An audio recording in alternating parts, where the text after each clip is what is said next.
Hello friends, स्वागत है आपकी अपने चैनल शिल्पीज किचन में। लेकर आ रही हूँ फिर से एक और नई रेसिपी। वीडियो को लास्ट तक जरूर देखिए।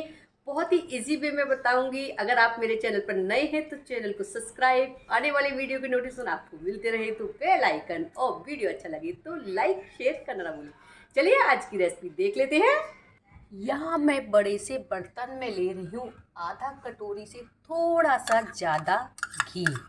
आप इस रेसिपी को घी से, बटर से, ऑयल से भी बना सकते हैं।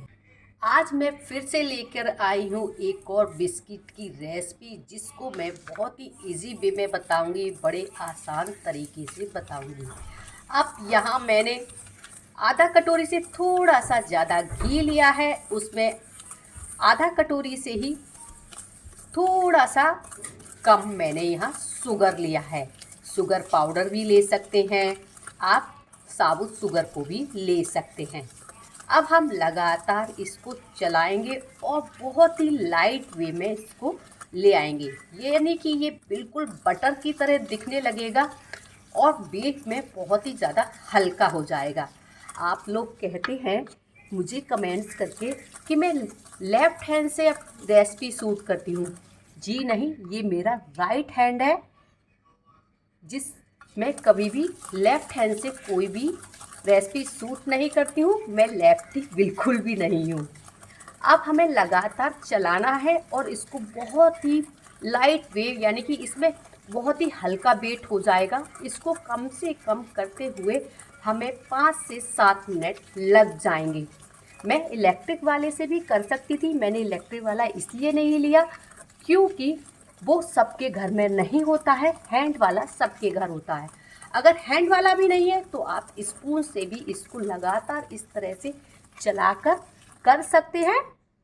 देखिए 5 से 7 मिनट में ये बहुत ही लाइट वे में बहुत ही बटर के जैसा फ्लफी हो जाएगा। बस हमें ऐसा ही रखना है। अब इसको करते हैं साइड।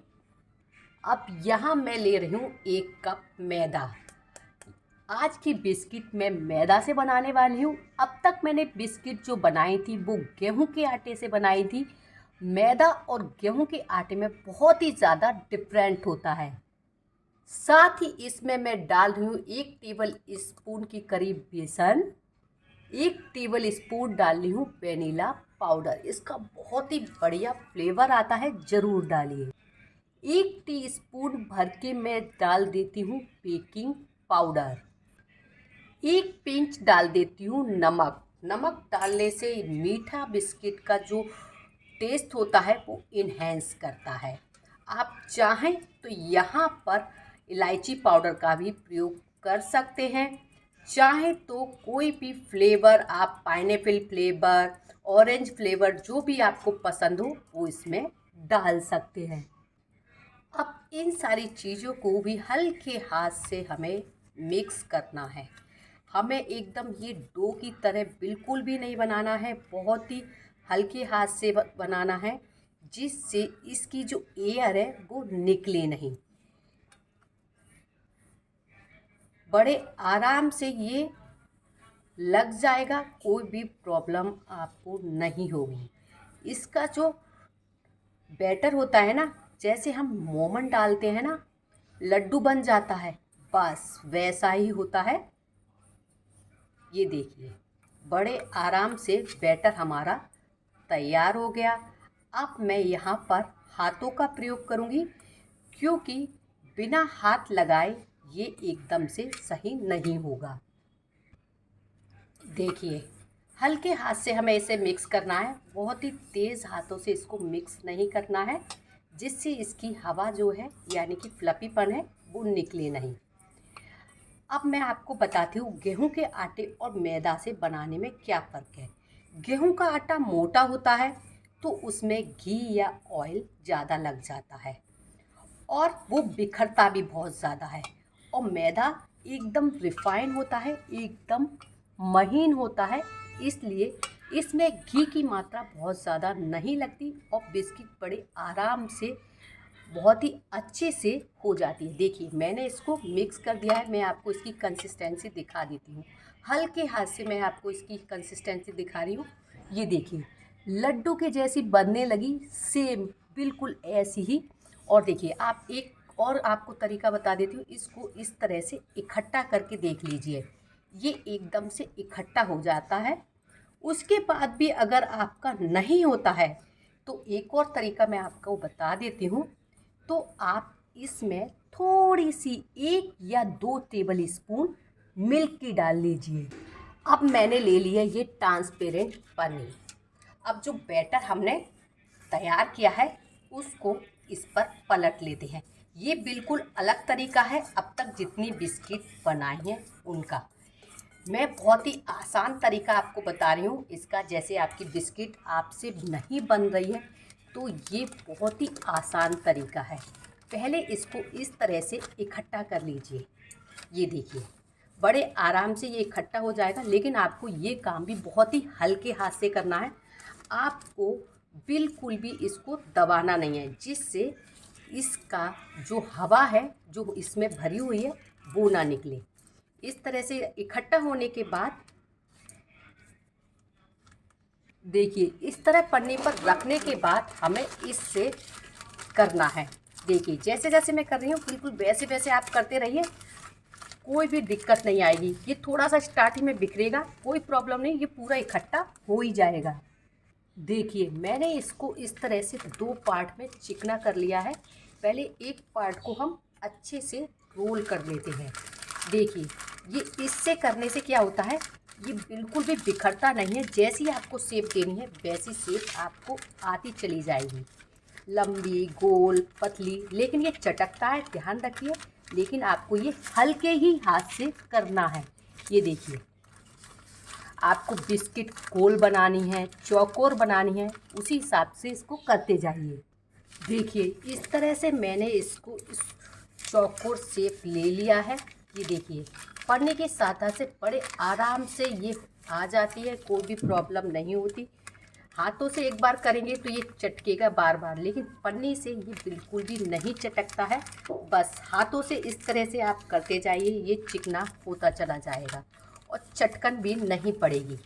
ये देखिए मैं आपको पन्नी हटा के भी दिखा देती हूँ। ये देखिए अब हम आधे घंटे के लिए इसको फ्रिज में रख देते हैं सेट होने के लिए।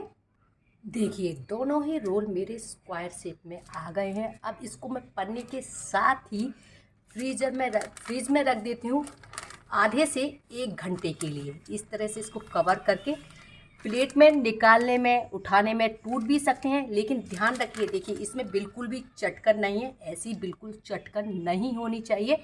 चलिए फ्रिज में रख के आपको दिखाती हूँ। यहाँ मैंने ले लिए एक भारी तले की कढ़ाई और इसमें मैं डाल दूँगी 1 कटोरी नमक। नमक डालने से क्या होता है, ये कढ़ाई का बेस हमारा जलता नहीं है। तो हम इसको प्रीहीट कर लेते हैं। इसके ऊपर भी मैं स्टैंड रख देती हूँ। यहाँ मैंने ले लिए एक नॉर्मल प्लेट और इस पर लगा लेती हूँ ये बटर पेपर, जिसको मैंने इसी की साइज का गोल कट कर लिया है। अगर आपके पास बटर पेपर नहीं है, कोई भी नॉर्मल पेपर पर आप ऑयल या घी को अच्छे से स्प्रेड कर लीजिए, बटर पेपर आपका तैयार हो जाए। साथ ही में मैं ओवन में भी बताऊंगी, उसके लिए भी मैंने एक प्लेट ले ली है जो कि मेरी नॉन स्टिक है, जो ओवन के साथ ही आई थी। देखिए 1 घंटे में ये अच्छे से टाइट हो जाएंगे एकदम, आप उठाएंगे भी तो ये टूटेंगे नहीं। बस ऐसे ही हमको चाहिए। अब हमें इन्हें कट करने में भी कोई भी दिक्कत नहीं होगी। मैंने पन्नी के साथ इसलिए रखे थे क्योंकि इसे निकालने में और रखने में प्रॉब्लम ना हो जाए। बस अब हम इसमें इस तरह से आधा आधा इंची की दूरी पे इस तरह कट लगा देंगे। ये देखिए बड़े आराम से इसमें कट लग जा रहे हैं। अगर हल्का सा इसमें से निकलता भी है कोई बात नहीं, वो हम बाद में इसको सेट कर देंगे। देखिए मैं आपको निकाल के भी दिखा देती हूँ। ये देखिए ये बड़े आराम से, जो भी साइज आपको देना है, स्क्वायर देना है, गोल देना है, बड़े आराम से निकल आएंगे। देखिए दोनों में ही मैंने इस तरह से स्क्वायर शेप लगा दिया। ये साइड में जो बिखरा है ना, कोई बात नहीं, इससे कोई प्रॉब्लम नहीं है, इसको हम बाद में हाथ से बनाकर तैयार कर देंगे। और इस तरह मैं एक प्लेट में रखती जाऊंगी। अगर आपको लग रहा है आपकी शेप थोड़ी सी ख़राब हो गई है तो उंगलियों से इसको सेट कर दीजिए। देखिए कितना आसान है ना बिस्किट बनाना। अब जो बिस्किट की शेप खराब हुई थी उसको हल्के हाथ से इससे तरह दबाइए और उसका एक पेड़ा बना दीजिए। फिर जो भी शेप आपको देनी है वो आप दे दीजिए और हाथों की सहायता से इस तरह से इसको सेट कर दीजिए। बड़े आराम से जो शेप आप देना चाहते हैं बड़े आराम से आ जाएगी। देखिए इस तरह से मैंने सारी बना कर तैयार कर ली हैं। अब हम चलते हैं गैस की तरफ। देखिए हमारी कढ़ाई प्रीहीट हो चुकी है। बिना टाइम गवाए हम इस प्लेट को इसमें सेट कर देते हैं। कढ़ाई में जब हम बनाते हैं तो इसको टाइम लगता है बनने में। ओवन में इसमें जल्दी बन जाती है। कम से कम 20 से 25 मिनट इसमें लग जाएंगी। लीजिए यहाँ मैं ओवन में भी लगा देती हूँ। अब आप बनने के बाद ही मैं आपको दिखाऊंगी। लीजिए ये आ गई ओवन वाली थोड़ा सा जल्दी से बन जाती हैं। और ये आ गई हमारी कढ़ाई वाली में थोड़ा सा टाइम लगता है। इसे 25 से 30 मिनट पकने में लग जाती हैं। इनको ठंडा होने के बाद ही हम टच करेंगे। देखिए ठंडा होने के बाद हमें बहुत ही आसानी से ये निकल आती हैं। बिल्कुल भी टाइम नहीं लगता। अगर आपने इनको गरम निकाल लिया तो ये बिखर सकती हैं, टूट सकती हैं। आपको इस कुछ बिस्किटों का कलर थोड़ा सा डार्क लग रहा होगा। ये इतना भी डार्क नहीं हुआ है जितना इसमें दिख रहा है। हल्का सा लाइट ब्राउन कलर इस पे आया है और ऐसा ही बिस्किट होता है, नहीं तो ये देखने में कच्चा लगेगा। और देखिए कढ़ाई वाली पे हमने बटर पेपर लगाया है तो देखिए कुछ भी हमें मशक्क़त इन्हें करने में नहीं लगी। अब मैं इसकी प्लेटिंग करके दिखा देती हूँ आप। आज की ये रेसिपी आपको कैसी लगी कमेंट्स करके ज़रूर बताएं। अच्छी लगी हो तो लाइक शेयर करना ना भूलिए। मिलते हैं नई रेसिपी के साथ। Till then good bye. देखिए मैं आपको इसका क्रिस्पी पैन भी दिखाई देती हूँ। ये देखिए आप सुन सकते हैं इसका क्रिस्पीपन। मिलते हैं नई रेसिपी के साथ। Till then good bye.